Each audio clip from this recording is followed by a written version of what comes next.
Breaking news: South Korea president removed from the office through impeachment.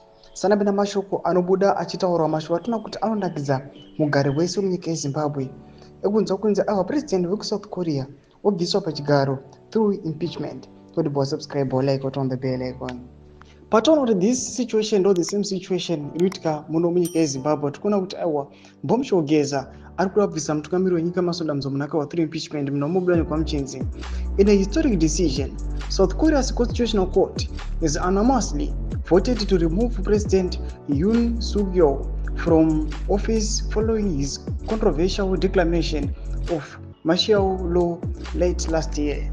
Yoon had briefly imposed martial law on the night of December 3, citing concerns that anti-state and North Korea forces had infiltrated the government. However, military and police officials later testified that Yoon had ordered them to detain political opponents and block the National Assembly from voting to revoke his military rule.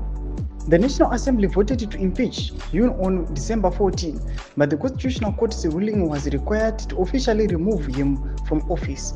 With this ruling, South Korea's government now has 60 days to hold a new presidential election. In the interim, acting president Han Duck-soo will assume leadership.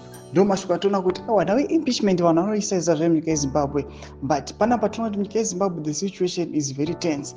Nokuda kwokuti aiwa tikuona kuti ZANU-PF it is embroiled in a tense situation. Iri kuonekwa kunzi mutungamiri wenyika yeZimbabwe anga akaplanda ma-allies ake. Zviri kuonekwa kunzi the move yokuda kuimpeacha mutungamiri wenyika panguva ino it might be difficult, but iritori a case inoonekwa kuti iri very very controversial and itori influential yekuti kana ichinge yaraiziwa kana ari a leader of a country anotobva kutotsvakwa mumwe. Tudze mafunguro enyu muri kudii pamusoro pechitiko ichi. Bvina kume section medu dzemafunguro enyu, subscribe or like, turn on the bell icon.